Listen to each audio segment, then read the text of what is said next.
Okay, super fun one for you guys today. We have Neil Gallus. So I've had the privilege of working with Neil for most of 2025. And in 2025, Neil has literally bought 16 properties for his flipping company. And by the way, this is a company that he does on the side. He has a full time job that pays very well as well.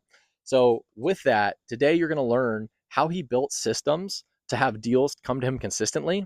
You're going to learn about a flip that he's doing that is close to a six-figure flip. And then lastly, you're going to learn how he's actually finding these deals and financing them. So, if you're wanting to get into flipping properties and you have a full time job, this is literally the perfect case study for you to understand how to do it. I've had the privilege of working with Neil again since the beginning of this year, and he's just been a rocket ship as far as implementing and building and doing. So, without further ado, we'll get right into it so that you guys can learn exactly how to do this. If you guys don't know, Neil Gallus here has been in real estate for almost 10 years. He's been started as a real estate agent, moved over to a lender, and he has worked in the industry. Now, he's had some failed flips that he started with, but then he started really building a flipping business. And now today you're going to see exactly how he's doing that, how he's finding his deals, how he's financing his deals, and how he's doing it all with a full-time job. So for all of you who have full-time jobs, he's going to show you exactly how it is possible to do all this and still have a bit of a life. So without further ado, Neil, thanks for joining us. Take it away, brother. Yeah, thanks for having me today. I was honored when you asked me to be a part of this. I love the idea of sharing just my journey, and we've all had our bumps along the way. So anything I can share that I've learned that helps anyone else, I am all for it. So when we get to the Q&A, please ask those questions. Please make it a live conversation. I want you all to get as much out of this as you put in. As Wyatt mentioned, I've been doing this for a decade. When I was 19 years old, I decided I want to be a real estate investor.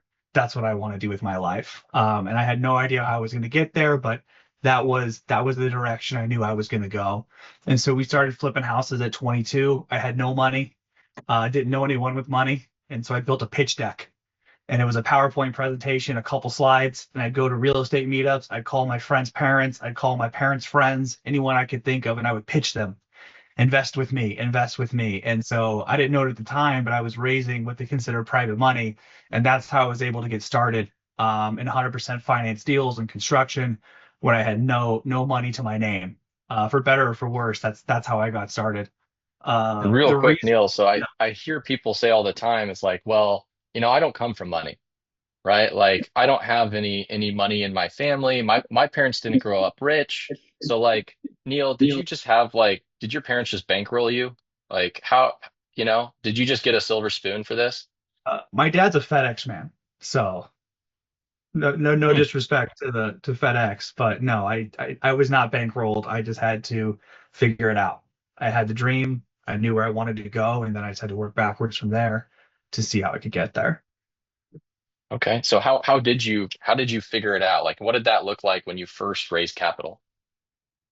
So I actually raised at 18%, well, 12% and 18%.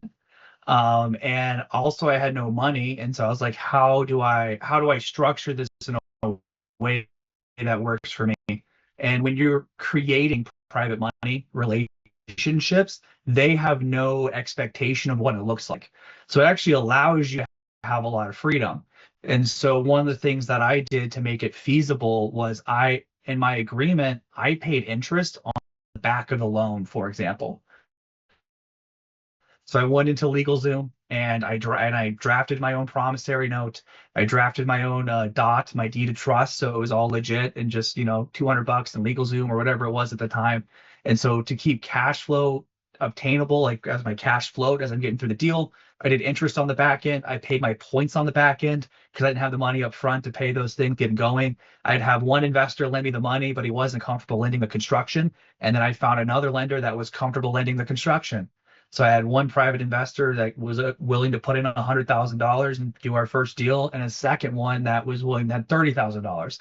And so between the two, I was able to 100% finance my first couple deals. And yeah, the interest rate was high, but beggars can't be choosers. And I was able to keep, like I said, my cash flow strong because I wasn't making monthly expenses.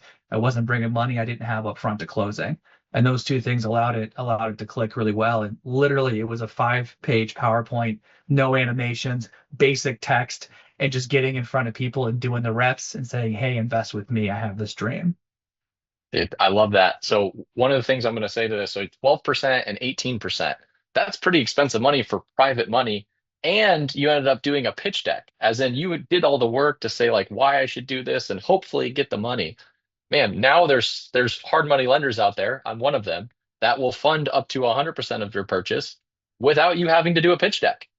So Right. uh, It's it's crazy how easy and attainable financing can be, but you got to know your numbers, right? hmm Yep, So, okay. absolutely. There was a risk premium for a kid that had never had any construction experience, telling you he wanted to flip Definitely. houses.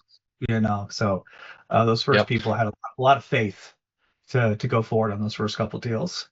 I love it. The So reasons let's go back to the slide here. Yeah, sorry, go ahead. yeah, reasons I still love real estate. It's still a passion of mine. I mean, the same reasons everyone else looks at tax benefits, appreciation, cash flow. Like when I look at rental properties, you look at your cash on cash, but as any of us investors know, you're not really getting a whole lot of cash flow these days. I mean, I don't want to speak that into existence, but it feels that way. So when I'm buying properties, I'm thinking about my appreciation, my principal reduction, all these other less tangible elements because you don't see it monthly, but it's growing in the background.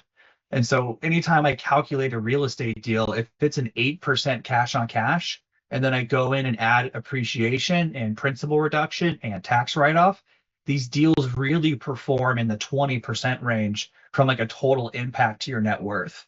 And so obviously your cash on cash has to make sense. You have positive, cash flowing assets. But I always remind people don't get stuck on, oh, I'm doing all this work for $400 a month.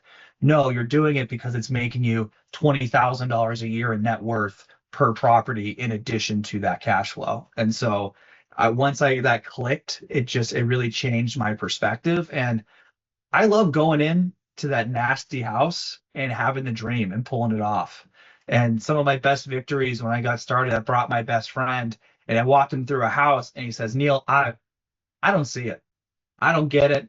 I don't know why you'd possibly buy this thing. And it was one of the best deals I'd ever done. And so going in with a vision, taking something ugly, making something beautiful, like I actually enjoyed that component of this and that creation artistic element that does exist. I Um, love it. So you get yeah, to be the artist. Neil, you get to be the artist, you get to create, and you get to do it on the side while you have a full-time job. So let's go into a little bit further. And I guess before we really get into the soup to nuts of this presentation of how you're finding deals, how you're financing deals, and how you're doing this all with a full-time job, I want everybody to comment, what are you looking to get out of this presentation today? So type it in the chat. Why are you here? How can we help you today? Because I want everyone to be really intentional about the time of why you're here. There's no wrong answer. Maybe you're just here because Neil's got great hair. That's cool. yeah. He Appreciate does the have great support. hair. But really, why are you here? What do you want to learn today? What is the outcome that you want to have happen after the end of this? Right? So let's make sure we provide as much value to everybody who showed up and took your valuable time to be here. So Alex says balancing businesses and jobs with flipping. Absolutely. Brett says various lead generation strategies. Yep. So how are you getting 16 deals, Neil? We're going to cover exactly how to do that. Neil is going to cover exactly how he's balancing a life because he does. Not only does Neil have lending, he also has two different kinds of lending that he's doing. There's actually a third business on top of flipping. Um, Jose says support Neil and hear about his great hair. I mean process. Thanks, Jose. Sterling says to learn more about funding deals and how to scale projects. Absolutely. So we'll cover that on the third piece, Sterling, about how Neil is actually scaling this, because there's no way Neil could do everything. But there are ways using leverage. Denless says, I just want more motivation to get the first flip done. Yeah, dude. Sometimes it just takes being around the right people. Proximity is power. We all have limiting beliefs, and it takes being around the right people to understand that the results can be there. But Think and Grow Rich, if we don't believe that it can happen, it won't happen. So first, we got to get in the right rooms. And so you guys are in the right room. I'm telling you, Neil is a high performer, and he will show you exactly how he's doing it. Jamie says, learn Amen. from his mistakes in the beginning of what he would have done differently. I love it. And Brian says same here. Yeah. So a lot of the mistakes in the beginning. So Neil, we can touch on what were the mistakes you did and what would you do now that is not that. Oh, I'm smiling. I can't wait for that one. Adam says balance the job and build my own company. I love it. Kayla says that. I like it. I don't know how to say Jadublo. How to assess rehab Assess costs and rehab find the right costs. contract. Yep. Mm-hmm. Mm-hmm. Dustin also looking to balance his business, his work and life. And then Dan learning to learn from successful people and the success that they have efficiently. So I love it. Finding diamonds in the rough. So Neil has found plenty of diamonds in the rough. Maybe a couple duds too, but a lot of diamonds, Oh, which we'll show yeah, you. yeah. All right, I love it. So now that you guys know your intentions, as we stated earlier, this is going to be interactive. So if you have a question, type it in the chat, and we'll go through it. We don't have to wait till the end for questions. We'll kind of touch on them slide by slide here as we move through in the three areas. Number one is how are we finding deals? Number two is how we're financing them. We're going to go through some deal deep dives, and then we're going to go through how he's doing this with a job so that you guys can figure out how to do that. So with that, we'll go back to you, Neil. How are you finding 16 deals this year? Yeah, and it all once again comes down to the system we've put in place. And where I started was because I've always had that full-time job. I've always had something else. And so very quickly I realized like the key to this is finding the deal. If you find the deal, the money will follow, right? If you can't find financing, either you're not looking or it's not a good deal. It's that simple. And so when I started, I bought, and this will be relevant because there's stages, right? And then what you have to do along the way is I actually I paid $1,000 and bought a Clever Investor How to Wholesale Houses guide, and it came with training and scripts and contracts. And then I went and I just started training wholesalers. And so I just went around and got as many people as I could excited about the prospect of being a wholesaler, provided them the contracts, the scripts, the direction to do it, and then became the deals, the source for the deals that way. And so I priced out everything for them on the MLS because I had that access and they did not. In return, I got first crack How at did you everything have that that they access, Neil? How did you have access to the MLS? being a licensed realtor gives you that MLS access. And so that was my first step because I think everyone goes, wow, I have to get deals pre-market. And I was like, I don't have money like I do now to pay for marketing. I don't have, the resources. So where can I start for free? And wholesaling's changed over the years, but that was my first direction that actually allowed me to get those off-market properties was creating wholesalers and then networking with more people in the industry to get the deals. How we do it now is very, very leveraged on my time because that is the most important part of all of this to me. So I think like most people in this space, the direct mail marketing is the king. It just consistently returns for us. We send out 5,000 letters per month that go out to our market. The big change in my life is when I hired a call center. So I think Wyatt, you've been in this situation too, where you send out all that mail. I think it was your honeymoon, if I remember correctly. And next Yep. thing you know, your phone is exploding with hundreds and hundreds of calls. And most of them are no good. Most of them are telling you they don't want to talk to you, they're not interested, but a handful of them are really quality.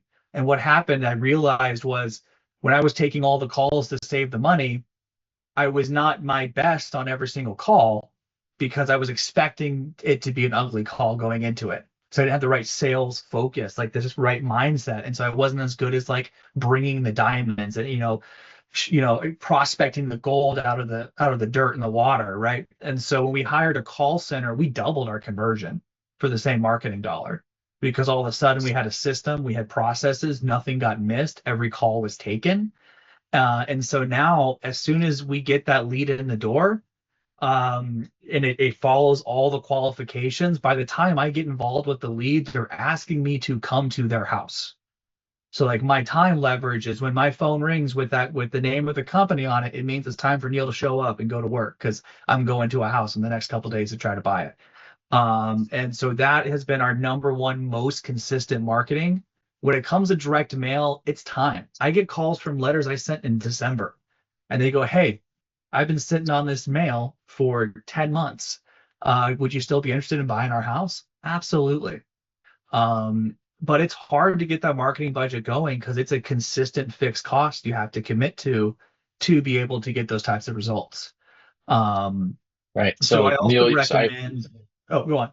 just gonna cut you off here for a second. So what Neil's saying is there was two, you see, there was two stages, is what Neil's saying. Number one is there was the free stage where he was getting leads for free. And then number two is he started doing paid marketing to source deals. Now, Neil, do you recommend doing paid marketing to source deals if you're just starting out? I don't think you need to, no. And not So unless you how can. would you how would you find deals if you don't want to spend money to send 5,000 letters a month and take 100 calls, or 90 of them are FU? How would you Yeah, start? yeah. So first, when it comes to any marketing budget, could I afford to do this for a year with no return? And if the answer is no, I'm probably not ready for that marketing. That's very conservative, but that's the mindset you have to go into marketing spend with because there is going to be time. It might take you 6 months. It might take some time, right? So the free, now there are a lot of like pay per lead services out there that only pay you if they give you a quality lead. We are proprietary in our market with the company we've worked with for years on our website side that handles our SEO. And so we now get free leads that we only pay for if they're quality. And if they don't, they're free. And so that's an awesome opportunity. I pay $300 for a quality lead. I buy one in four. So when those come, it is an incredible return. There's not enough of those for me to rely on it consistently, but it's a nice, plus. On top of that, the networking component, realtors, wholesalers, RIAs, every time you go to them, there's deals there if you're looking. Third, the MLS, just hopping on Zillow right now in this market, there are more deals than I have ever seen.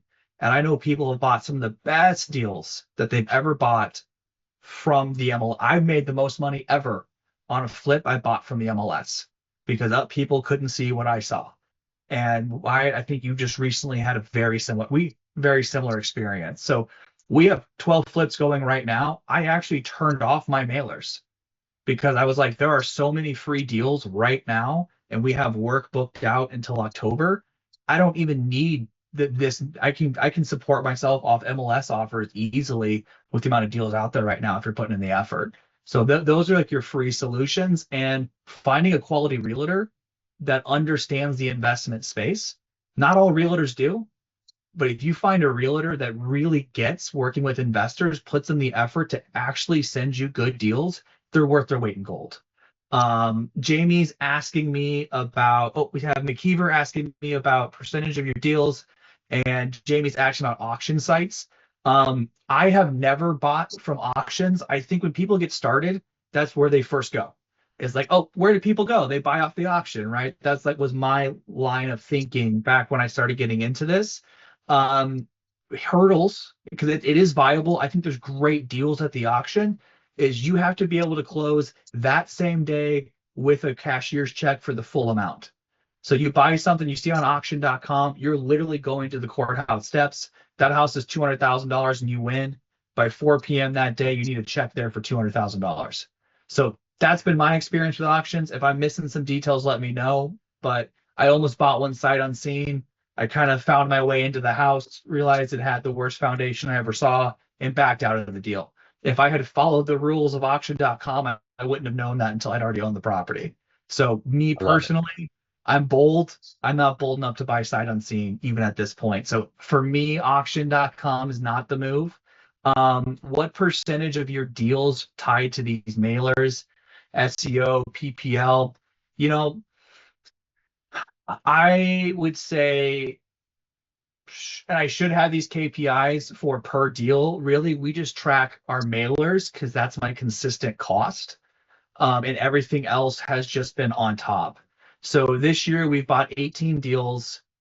10 of them have come from our mailers. So we're averaging more than one purchase a month. My goal with my marketing spend is to get to 1.5, which I'm getting very close to from my direct mail marketing spend. And then, like I said, we've done one from our SEO, but it might be one of our most profitable deals ever. And we've done a lot of Sphere this year because there's a lot of people that need it. And so I've done 6 other deals just from people calling me, hey, I have a house for you. And that's been a very, very consistent channel for us. Love it. Okay, so before we move on from finding deals, I want to touch on a couple things. So, firstly, did you hear how when Neil was getting started, he had to get educated? He got educated by becoming a real estate agent and buying a course. Then he was able to provide value to people. Once he knew the numbers, he could then provide value and have other people come to him to bring him deals or start negotiating deals. And from there, he was able to level one is provide value, get educated. Level two is he then started spending money on marketing. And Neil and I both spend a lot of money on marketing each month. And as Neil mentioned, I just bought a house that was on market. I made 89.8, so just shy of $90,000. It closed on Tuesday, um, from an on-market lead. So there are more deals on market right now than I have ever had in my real estate career. It is the best time to buy deals on market because real estate agents are not keeping up with the change and the shift in the market that is happening. So deals are sitting. If you come in, you find motivation, you can find a really good deal. And how to do that is by number one, knowing your numbers and getting educated and having a group to support you. And then number two, knowing what to say to build these quality realtor relationships to bring you deals, which is exactly what we teach in the Seven Figure Mastermind to have referrals come your way. So right now is a great time to go if you know what to say. Okay. So with that, I want to move on And to, before we flip, honing the sales process also. It is take it like a job. You know what I mean? And so Wyatt, I know you specifically have put more time than anybody I know into how you present, how you show up. Do they receive marketing for you before you walk in the door? What order does your process look like? And even though you don't want to get bogged down in the weeds, you need to like it is so like you make or break it on the appointment. You can do everything else perfectly, have the golden goose in your hand, and if you flunk out on the appointment, it's not worth anything, right? And so how I perform on my appointments differentiates me from the majority of my competition, and it's because volume equals skill and intentionality equals that extra polish, right? So we do a lot of them, we've done it, and then we show up and we're very intentional what we say, how we say it, when we say it. It all matters. yeah, I'm really glad you said that. Guys, Neil and I both have a seven-figure business when it comes to home flipping. And you get in what you put out. I can tell you right now that this is one of the highest and best skills that I have learned in my life is knowing how to run the numbers on deals and know what to say to be able to buy deeply discounted deals. Some people flip golf clubs, some people flip cars. And I'm telling you, flipping houses, the larger the asset, the more you'll make. And this is the highest leverage skill that I have found. And so it's also what I teach on the mastermind. And Neil has exploded. And so once you learn this skill, then that's when you turn on your marketing budget and you start spending money, you start getting more leads, and you just start to see things ramp. Yeah. So Uh, with that, I know you're talking about your buy box. Let's just touch on this really quickly, and then let's get into how you're financing these. For sure. And while you're flipping over to buy box, Jamie asked if I'm renting or flipping. I've chosen to flip. I personally like to set a goalpost and then focus on that specific goalpost for a certain duration of time. So in going into 2025, we did not like where rents were relative to home prices. I did not like where interest rates were. I did not like raising tax and insurance values. I don't like some of the new policies coming out from Omaha's like LB 85 and how the landlord tenant relationship works. And so with that many negatives against it, we just said, let's go all in. And we just, whether I could burn it or keep it for free or not, whether if I was like, I'm going to like it or not, oh, could I short term rent it? I just had one focus in mind, and that was to flip as many houses as we could. Now that we're getting towards the end of the year and we've had such success this year flipping, we are keeping some rentals for the tax benefit. But me personally, I don't really want that many more single family doors because I want to be taking bigger. I want to be buying light industrial. I want to be buying bigger assets that have a more where I'm getting more of a return on my time investment per like asset that I purchase. is the long short of that. Yep. Now, Love it. So, Neil, I want to keep us pushing on here. We're well over halfway here, and we're not okay. halfway through the presentation. So, I'm going to go ahead Well, and just kind of skip the buy box. Long story short, run your numbers, know it's good, and then move on. So, I'm anything you gonna want to hit that. touch really quickly? Yeah, Go. I'll hit that really quick, guys. We don't do the lowest price point because we have found I see a lot of investors start there with that mindset, like, hey, this is what I can afford. I have the most trouble, the most friction, the most instability, and typically the least returns. I focus on that band, that first time home buyer, that like upper middle first time home buyer price point, like cosmetic. That's where we make the money. We can keep it as simple as that as we have to keep cooking. Beautiful. I love that. That's a great point. So, okay. Next, let's go into how are you financing all of these deals? And I know, there was a point halfway through the year where you really had a breakthrough, right? So talk about how you started with financing and then the breakthrough you had and what you're doing now. Sure. And we've done it all, right? So I started with hard money. From there, I was able to build enough of a portfolio to get a credit line against my own assets. And then we used that credit line, the equity we had and the other properties we owned as the down payment funds with the bank. So my bank would bring 75%, I would bring 25%, and I'd be 100% financed on the deal. But now instead of doing that at 18%, I'm doing that at 8%. But the huge breakthrough I had was actually when I joined the seven figure mastermind, because the reason I did that was I had hit a ceiling and I couldn't see the forest through the trees. So I had these things I wanted to accomplish and I couldn't figure out what direction I wanted to go. And so there's a saying that it's easier to make $1 million than it is 100,000. And we're seeing that play out in real time. So essentially, why it was you and I hopped on a call, and I was like, man, we're ready to scale. We have all these things in place, but I can't figure out the capital component. And you went, hey, dummy, why don't you raise money? And I went, oh, you mean like what I did when I was brand new at this and had no idea what I was doing and led to the beginning success that I had? Yeah, okay, I can do that again. And so we raised $500,000 in 6 months or in 30 days. We had like 8 phone calls, 5 of them said yes. Next thing you know, we had $500,000 in the bank. We used that as our down payment funds to allow us to buy $2 million of real estate and putting down 25%. So $500,000 is 25% of $2 million. And that allowed us just to ramp and scale, which has had a ton of other benefits. Our crews are full time to us. We only buy great deals because my crews are booked out. So if it's a slim margin deal, I don't need it. I don't touch it. So it's given me the opportunity to be more aggressive because I'm not operating as a place of scarcity. And ironically, it's made our financing better. We pay less interest now that we've raised capital than before when we were trying to use our own cash bank money and substitute in hard money every once in a while. And literally, it was a constraint that I had until you and I hopped on a coaching call and you were like, you can do this. You know exactly what to do. Why aren't you doing it? And I went, oh, yeah, that's why. Yeah, And so I think for I love anyone it. listening to this, that's why your coach has a coach. The most successful people you know have a coach. Everyone who wants to take their business to the next level can benefit from a third party perspective, really dialing into picking apart where they're at in the growth of themselves and their business. I love that. That's so good. Um, Well, first, an analogy that I like to use there is like we're all on the inside of a bottle trying to read the label of the outside. That's why everybody has coaches, is because the outside coach is an outsider. They may not be smarter.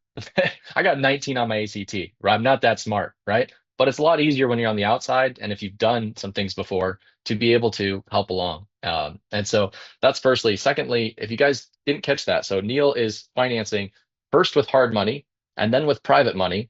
And then eventually he was able to do enough flips and stack enough capital that he had 25% to then use the bank's 75%.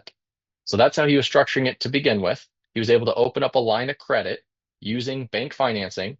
And then the bank was like, hey, I'll continue to do 75% of your loans. So then Neil was able to raise more 25%. And that's how he was able to open this up to buy $2 million worth of real estate because once you understand financing, capital is never the issue. Capital is never the issue ever. You're always deal constrained. And if you're feeling capital constraint, it's because you don't know how to be resourceful. It's about becoming resourceful. I built a $20 million portfolio in my 20s, not because I made a ton of money, not because I'm rich, right? Because I hustled and I was able to find the ways to unlock capital and equity. And that's exactly what Neil has done. And now look at what it's done for him. So I promise you it's out there. The second thing I want to touch on too with Neil is that he raised 500,000 in 5 weeks. Holy crap, right? That sounds for like when I was starting out, dude, I didn't think I could do that ever, right? So Neil, how were you able to raise 500,000 in 5 weeks? Like that doesn't just happen. Yeah, and ironically, it was a total of 8 phone calls. And so when you say, "Oh, you raised all this capital," you must have just sitting there banging the phones. It was literally, once again, it started with a strategy call on how to formulate the ask. And so instead of calling the people, I looked at my network and I made a list of everyone I thought might be interested. And they were past clients, business owners, affiliates, friends, attorneys, everyone in my network that had some level of affluency. I put them on a piece of paper. And I kind of ranked it a little bit by where I thought I'd have the most success because I wanted to start there. And then instead of asking them specifically, like, hey, will you lend me money? Because that's a really like high friction question, right? No one wants to be in debt to anybody. No one wants to ask for money. Instead, I framed it as I'm really excited about what we're doing. I'm looking to do this. I'm looking for these types of people. Do you know anyone?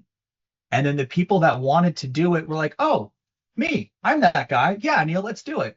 And the amount of just overwhelming success that I have, that just by saying, hey, would you know anyone? And people actually gave me referrals, but also they actually just raised their hand if they were interested. And so it removed the friction. It made that call really seamless. And it wasn't high friction or high anxiety for me to make. And if they said no, hey, no problem. If you think of anybody, let me know.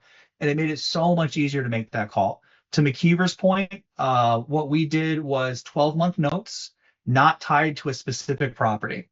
And so it's personal guarantee from us as a business to them as the entity that's lending us the money. And we pay a guaranteed return, so it's not subject to our performance. And that's the guaranteed return has allowed us to reduce the take that someone may want on a deal. If you remove that guarantee, your cost of capital is going to go up significantly. So for us, it made sense to, which was a scary thing to make those guarantees because we're paying that interest no matter what, right?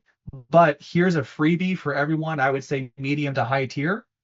We went to our bank and said, hey, I don't want to pay you monthly interest anymore. And now that we're operating at this scale, they said, deal. So what that means is for the $2 million of like we have our own capital in there. So I think we're flipping, it changes every week, but we're flipping, I don't know, $2.5 million of property like right now. I'm only paying interest on my private money, which is like $500 a month ish that I'm paying in actual interest. And the other $12,000 to $15,000 of interest you'd be paying on this amount of assets that you have money lent on is just ticking on the individual loans. So like what that did for our cash flow was enormous. It allows us to have more breathing room. It allows us to invest more in marketing. It allows us to take on more projects. And this is where it says like it's easier to make $1 million than it is 100 because at scale, these opportunities started to unlock themselves to make us more efficient. Love it. I love it. All right, we've got some questions. We'll answer those in the Q&A. Let's go into a deal deep dive for a deal that you've actually done or that is pending right now, Neil. So go ahead. It'll take us through. It looks like these are the photos here for this property. Just so you guys know, there is a pending deal, so we decided to take the address out, but I think it closes very soon, and you'll see by the numbers, it's very good. So there's a reason we shared this one. And this was an awesome opportunity. And on the next slide, I'll get to talk about my business structure a little bit more. But my partner walked it. This was a referral. Someone had seen us, we've been marketing for years, posting reviews, telling people what they do. My business partner, Dalton Dagus, who we everything I do, I could not do without him, and I can't share enough credit. I never want anyone to think I built this on my own. He walked this appointment, and we changed our negotiation strategy. We used to be like, okay, we want to make $30,000 per flip. Here's what it sells for. Here's our cost. Here's our number. And we have completely flipped that conversation to like, hey, how much cash do you want to walk away with? What type of number are you looking for? Like, if you were me, what would you offer, knowing what I do? And all these types of things to set those lower anchors to allow us to have higher margin deals allowed us to buy this specific deal.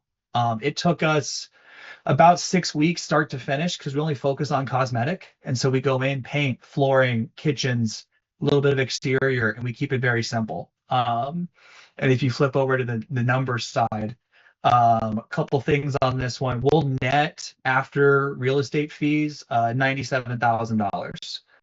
And Boom. it took us 6 weeks of work, and then we see in there we put in 42,000 after closing costs would be 18,600. So there's a couple of interest payments, final utility bills, things of that nature, but it'll still be probably 93,000 or so when the rubber hits the road. So Something that's real quick, so what'd you buy it for? 167,000. So you bought it for 167,000. What did you put into it? 42,100. So all in, okay, a little over 200, and then it's under contract to sell at 325. 325, no inspection, no contingencies. Yeah. So Boom, yeah. boom. That is how you do it right there. Amazing. Yes.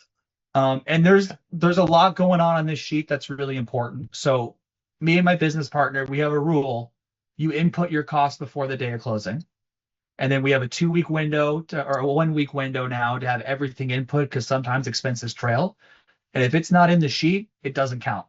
And obviously, we're business partners and we'll work with each other. We've been doing this together 6 years. But when we just started out, we did that to have this higher level of accountability. So we can look back for 5 years. I have every expense we've ever paid on every single property in an Excel sheet. When our painters get more expensive, we know. When costs go up, we know.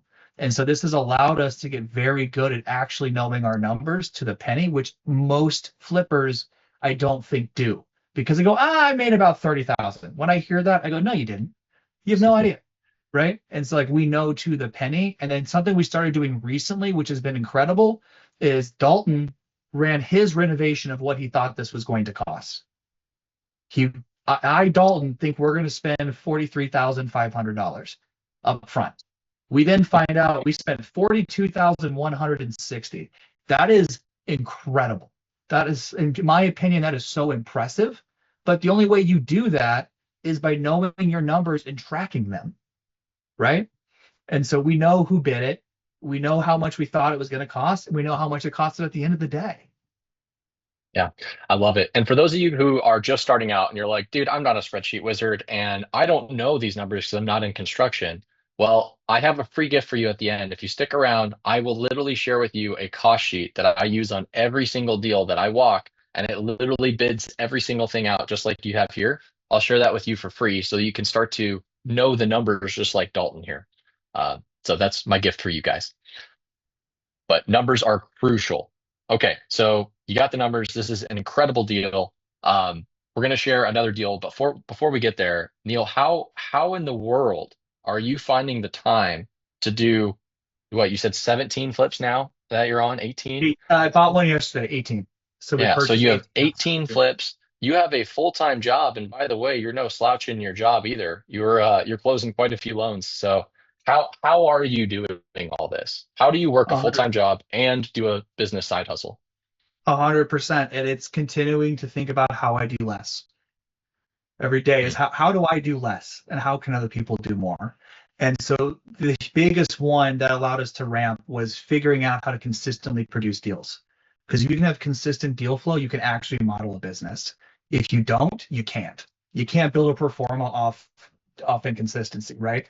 And so using that call center and virtual assistants to hone our processes was huge. When I first got started, I love this saying, turning subs into generals and generals into supers, right? When we first, like one of our first years was the pandemic. It was like year two for us. I don't know if anyone was flipping through the pandemic. If you could buy a deal, you would win if you could find contractors who had time to fit you in their schedule.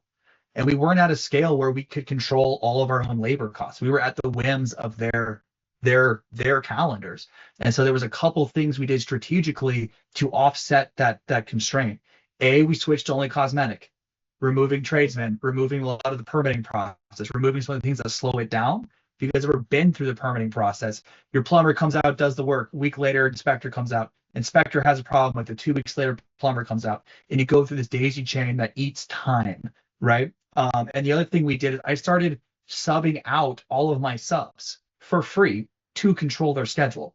So like because of where I am located in the industry, like my painter, I would control 20 days of his month by people reaching out to me asking me when they need a painter. I may only need him for 10 of the days, but then I had that much more control over his schedule that allowed me to have him available when I needed him to keep our turn times low. And then as that grew, our drywaller schedules our painter. Our framer schedules our drywaller. Our crews work in sync together to help line up the next person. And getting that system and those relationships dialed in, so where it's like they're taking care of each other in the next step. It's not easy to do. You got to find the right people. You got to pay people well enough and have the right people that they want to operate that way. But they want to make our lives easy because they like working for us. And so they take on that responsibility, and they don't charge us an override, but they help us line up that next person. Our people are talking. And so it's allowed us to have to do less per deal from a management standpoint. And then when we got to volume, we're able to go to our general contractor, and he only works for us now. We're his client. We're his full-time responsibility. And so he's almost like having your own superintendent that we're not paying hourly, because he's still, we still do bids, no time and material. So he's still bidding out per job, but we're able to compress those costs to make it make sense for us. Every week he sends us updates. Where are the properties? What's going on? He sends us a list of exactly what we need to order. We drop it off in one order through Menards. A pallet shows up with all your material. And so these little tiny efficiency steps continue to add up. I know we have a lot to talk about on this slide here. And do you want me to keep ripping, or do you have any other? Yeah, so let's touch base on a couple things. So one of the things that we unpacked this year for you, especially Neil, was that you were wearing a lot of the hats, right? And so especially when you're starting out, guys, if you haven't flipped a deal yet, you got to just start by getting the skill set. So Neil has built the skill set. Then you move into the new skill set, which is becoming a business owner. And as Neil touched on, it's easier to do $1 million business than it is $100,000 business, because the $100,000 business, you're doing everything and it sucks. But when you become $1 million business, now you can start to leverage those tasks out and have people in charge of specific results. And so, Neil, when we started, you were still working with contractors, right? So can you touch on Yeah. how you have separated responsibilities within the business so that you're not wearing every single hat, and maybe touch on some hats you were wearing that now you're no Yeah. longer wearing because you've delegated out? Yeah. So I probably spend about 4 hours per transaction, per flip that we do. That is my time lever. That's how much I average that I spend when I keep track of it. And the biggest thing was I have a business partner, Dalton Dagus, and he is a machine, and I'm so blessed to be in business with him. I handle marketing, acquisition, banks, insurance, title, which are all things that are within my skill set because I'm a lender by day, I'm a salesman by day. I close on the property. I hand the baton to my business partner. He sets the expectation with our crews. He holds them accountable. He manages the expenses, and then his wife lists it for free. And so we have a very clear division of tasks, and we didn't used to. It used to be like, hey, Neil, this one's near you. Oh, okay, you stop by. Oh, this appointment's near you. Hey, Dalton, why don't you run that? And so we were both trying to wear that sales, closing, acquisition hat, and we were both wearing that construction management hat. I'm really not that great at managing construction. I can do it.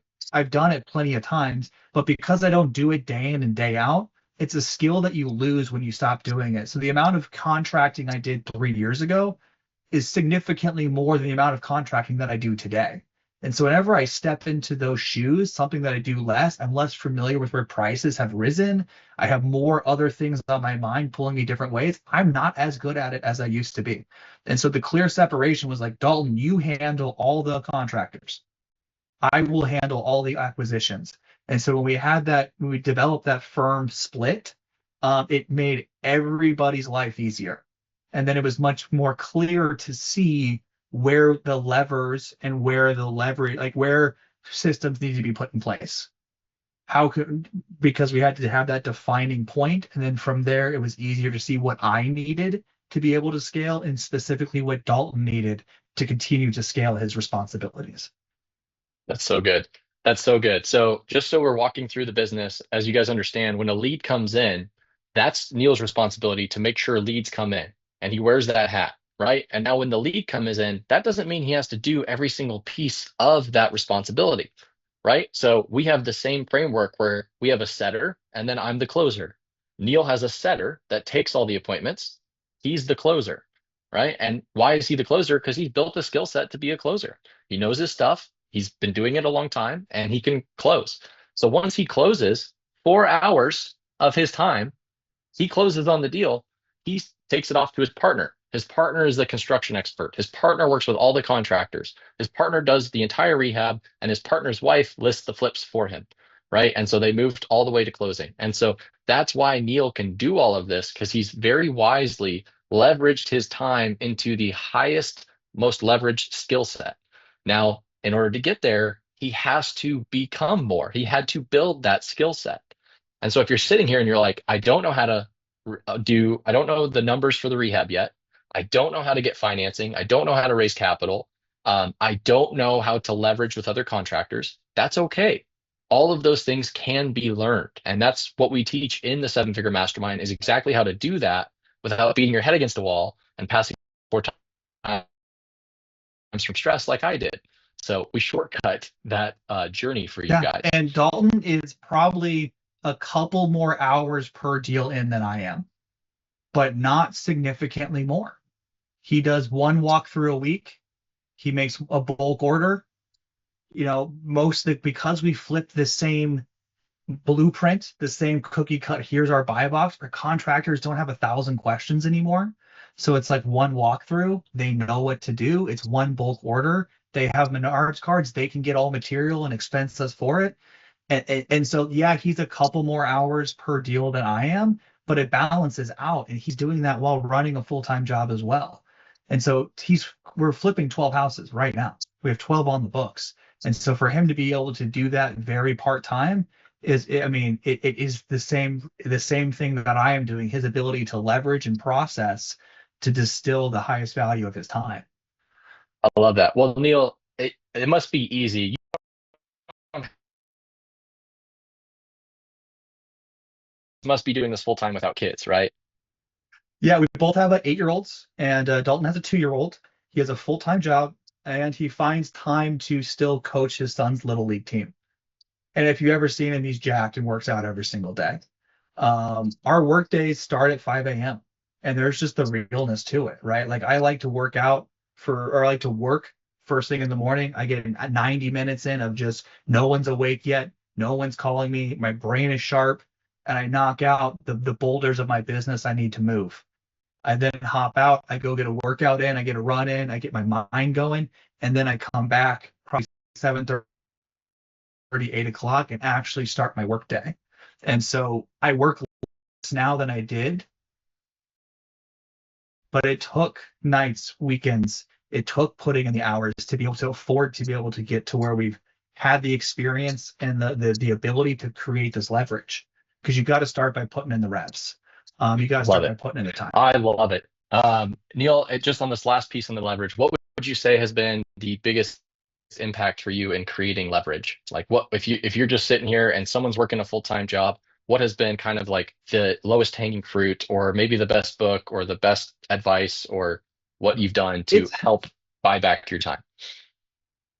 Well, you just hit it. It's literally the book, Buy Back Your Time by Dan Martell.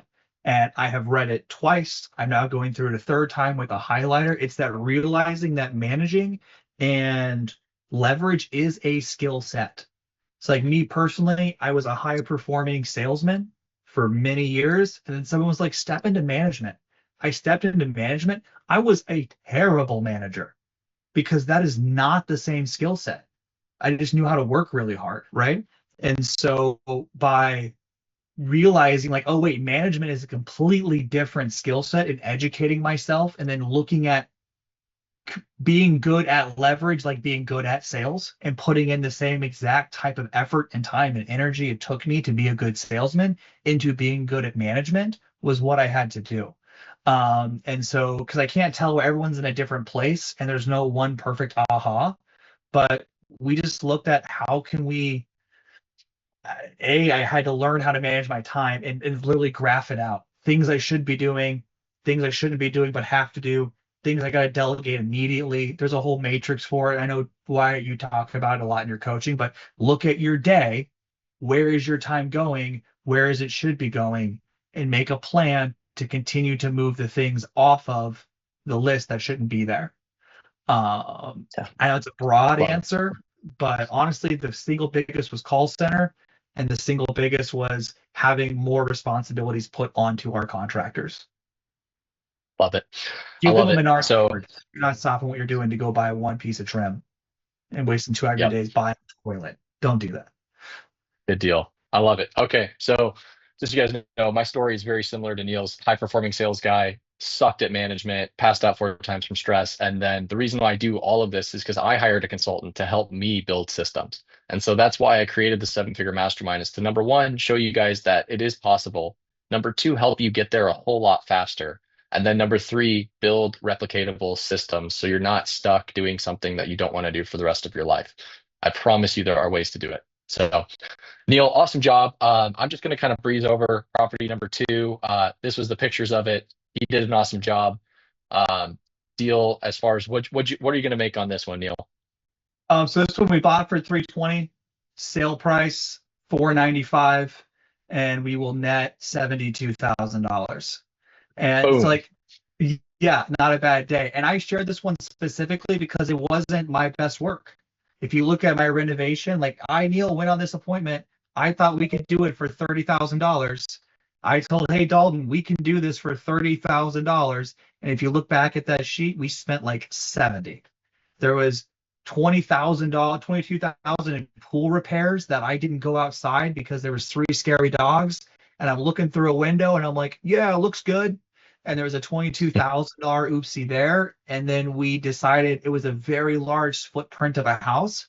So even though it was our basic cosmetic, I did not adjust enough for just the 5,000 square feet opposed to our typical 2,000 square foot, right? And so I share this even though I'm not proud that Dalton banged his budget right on the head and I missed mine by a mile, but it happens.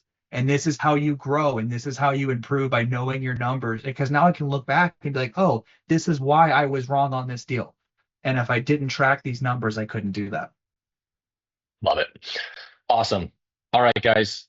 Neil, awesome job. Everybody, give it up for Neil. Thank you so much for sharing your story. It's been inspiring what you've done and the leverage that you've created in your life. So let's open it up to questions now. I'll go through some of the questions that we had during it. Um, let's see here. Thanks, Jamie. Thumbs up right back at you. Yeah. Dustin asked, are you buying all material? I think we covered that, but go ahead. I mean, we do. We throw it on a Menards account. It makes it really easy to track it because you got to systematize that, right? And it's like even if our guys buy the material, it's with our Menards card because then we're not having them hand me a stack of invoices and receipts that I got to figure out. Hey, here's all the stuff we bought. I don't want that. I want to be able to go online, bulk download, sort. And so Yeah. that value plus 11% rebate, buy it yourself if you can. Find a way to get there. Love it. Okay, Jamie asks, what is the business structure? So how are you structuring this? LLC, S Corp, C Corp? Like, how are you Sure. structuring your entity? Definitely not an expert. It's where I pay someone, but we are an S corp. S corps are designed for inventory businesses and are more tax. It's where you flip houses. So like we don't hold rentals in the same LLC that we flip houses in because they're taxed differently. If you put them in one, you will give up some tax benefits on the long term on the real estate side. So But you do Yeah, want well those said. fees. I went S corp. Definitely talk to your CPA. Yeah, good point. So yeah, talk to a CPA, talk to a lawyer. Neil is not a lawyer or CPA. We have also structured ours in an S corp. So S corps are what you want when you're having active income. LLCs are what you want when you're holding real estate, long-term buy and hold. That's a great question. How to find contractors? Honestly, a lot of it's trial and error. If you want to accelerate that process, it's have a clear understanding of what you expect. Just like I've had to fire employees because I was not a good manager, because I didn't set clear expectations, so they couldn't meet my expectations, right? And so the more clear you can be in what you expect, time, cost, outcome, finished product, whatever, how they communicate with you. I learned that from Wyatt, was you have to train your contractors how to communicate with you. What are the approved channels? How do we keep track of things? Because when you try to scale things, there has to be those that in place, right? And so all that goes in. And the contractor piece is the most important piece. I used to joke it's about finding B work for C prices, right? I used to make that joke. There's some truth to that, but ultimately you get what you pay for. And so no, we don't pay the framer $50 an hour. But when someone says they can do it for $15 an hour, I say no, thank you, because $15 an hour does not get you anything, and they get someone who has no idea what they're doing. They think they can run their business off $15 an hour. So we pay well for good work, and then we price in deals that it works in the margin. If I got to hire some guy off the street because my guy can't do it and hit my price, but so and so's cousin's nephew can, it's not a good deal, right? Because as soon as you elevate your contractor experience and get rid of the bottom 20%, 30%, it's night and day difference. And I think a lot of investors do that backwards. How cheap can I get this done for? And then they get all the chaos and issues that come with the cheapest labor out there. Yeah, I love that. I always say I moved from when I switched contractors from C and D to B and A, I moved from being a babysitter to a business owner. Yes. So Yep. if you wanna 100%. find good contractors, you're gonna pay them well, but then and you won't have to work with as much brain damage. 100%. I've had to bail them out of jail so they could finish siding jobs. Like, guess what? That was not a B price. That was a D price. Yeah. Yeah. All right. So Denla says, do you ever go down to the studs with your flips, like total gut jobs? I have. I don't anymore. If I buy a deal that good, I sell it to somebody else. It's not a good use of our capital. It's not a good use of our time. And then it's not, we've designed ourselves to operate really efficiently one way. And that is cosmetic turns where my guys know exactly what to do, where we barely have to pick up the phone. There's no reason for me to deviate from that structure to bang my head against the wall. I'd rather do 3 flips and make 30 grand a pop than one flip that takes me a year that may has $100,000 potentially on the bone, because I have more inconsistency. I have more unknowns. Time is working against me. I have let the market's changing. I do not touch total guts unless I don't think I will again. I'll just buy them. I just resell them because there's people out there that want that type of business. It's not me. As much as I can. It happens, but bathroom remodels, kitchen remodels, exterior, that's where I like to cut it. I love it. Neil, you are an absolute stud, man. So I want to share just a couple things with the group here at the end. So I know we're coming up on the hour. So for everyone who stuck around, number one, why don't you type in the chat? Let Neil know, was this valuable? Like, or is Neil just like not helping you guys at all today? Was it just super boring? Let give some feedback to Neil. Share some love for him giving up his time today to deep dive exactly how his business works so that you guys can understand how it goes. So thanks for everybody for sticking around. Secondly, for everybody who did stick around, I have 2 free gifts for you. So the first one is I have a free deal analyzer. Like I touched on earlier, I have a free deal analyzer tool. Michaela, if you can put it in the chat so that everybody can download it. This is literally what I use to buy the deals. I know, Neil, you have your own calculator, but this is exactly what the 7-figure mastermind members use to buy deals. It's how it takes you through how to use burrs, how to do flips, how to do wholesales, how to do wholetails. and it calculates the interest and the mortgage on that. So you can have that for free. The second thing that I have for you is if you guys are like, man, I really want to get started, but I don't know where to start. I don't know how to find the deals. I don't know how to finance, or I can't find the contractors. I will literally do a 30-minute strategy call to help you get you on the right foot. So if you want a free 30-minute strategy call where I will deep dive your business and go through what are the bottlenecks and how can we get you there, feel free to schedule the strategy call. Michaela, you'll put it in the chat for everybody. That strategy call, I will deep dive it so that you can get unbottlenecked. So with that, that is what we have for you guys. It's been a pleasure seeing you today. Neil, do you have any other closing statements on anything, or maybe if anybody that's listening to this that's stuck through it this far, like what do you think their next step should be? You know, there is so much power in knowing how to finance a deal and structuring a deal correctly. And I'm not a deal coach, but I am a lender that specializes in investment finance. And a large majority of my book of business is investors that I work with actively to help grow and scale their portfolio on the financing side. So if you found this helpful, feel free to reach out to me as well. Let's look at your properties. Let's put a plan together and help you grow and scale that thing. Also, if you ever come across a property, you're like, gosh, I don't know what to do with it, call me because I partner with people. People have just brought me stuff. Hey, I don't know what I'm doing. I say, great, here's 10 grand. Boom. If that's their first deal ever and they could have maybe struggled for a year, or they could have sold it to me and make some quick cash, that take the money. You know what I mean? There's an opportunity there. I've partnered with people. I've joint venture.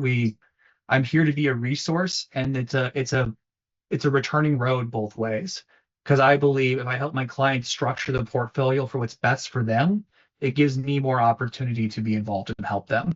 So our goals are aligned, and I'm here to help them scale. Beautiful. Well, guys, thank you for sharing your time with us today. Hope you guys found this valuable. Love the feedback that you had for Neil. And Neil, thanks again. We appreciate you being on.